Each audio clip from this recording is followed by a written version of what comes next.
I am doing a quick study on how to darken things and lighten things with different colors. So I've been doing a lot of plein air lately, and there's a lot of greens. And I wanted to know how I can get darken greens and lighten greens and a range of green colors so I can paint plein air. The way you darken most greens, you go with the complement, which is the red. My first study is going to be, that's how I'm going to paint it. So I'll use the red to darken the green, and I'll use white to lighten it. So let me put the green down. The green I'm using is permanent green light. I wanted to start with the medium color of the green I wanted. I put this light blue as the sky background just so you could see what it looks like up against it. Can you see that? Yep. That's good. And you could do it over here if you want, but I should have done the blue over to the side, but I didn't.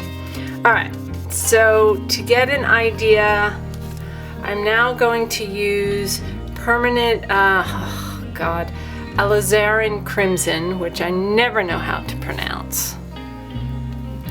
And I always see it on the art list to take to art class, and I'm always like, I wish they would say what it is.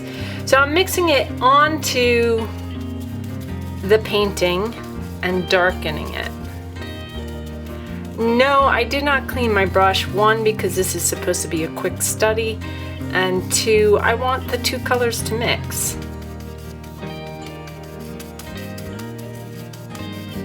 Now, I can blend a bit more. Oops, yeah. If I wanted to with the sable brush. I can add some more of that permanent green light if I didn't think it was mixing well enough as well, and if I thought maybe it's getting too muddy-ish, because yeah, it's looking a bit muddy. But I think that is the reason why I'm doing this. I've been told the second way is the way to keep it from getting muddy. So I'm cleaning off my brush so I can start using the white to lighten. So, oh God, that was too much. Ugh. I feel like I'm in a rush to paint this, so I went a bit crazy. We'll just say the light's coming in this way. Okay. So that gives you an idea. No, it's not the best, but gives you an idea. Here's the dark,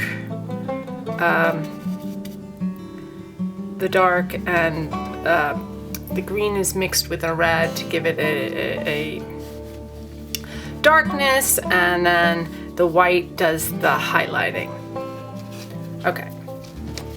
Now, what I want to do in this analogous, so here's the green, the permanent green light I'm going to start with, and instead of darkening it with the red, I'm going to go this way and use blue. Well, it'll become a blue-green, but a blue to darken it. And then to lighten it, I'm going to use a yellow, which I don't have here with me. I got to go get it with, but I'll start with this.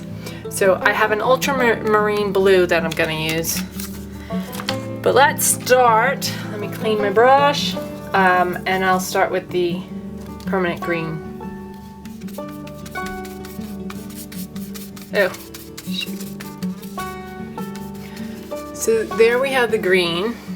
And now to darken it, the idea is not to make it look as muddy as the red did.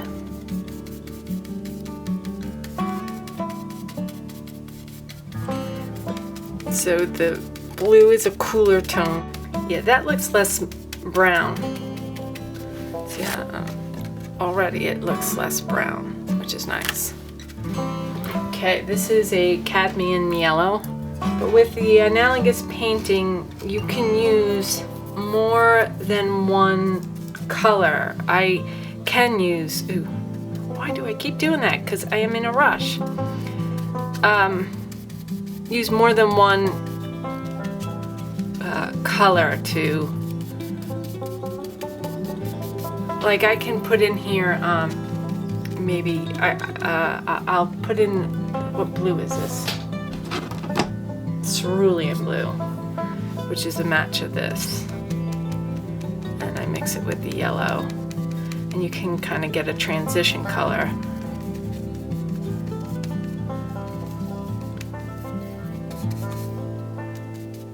Okay.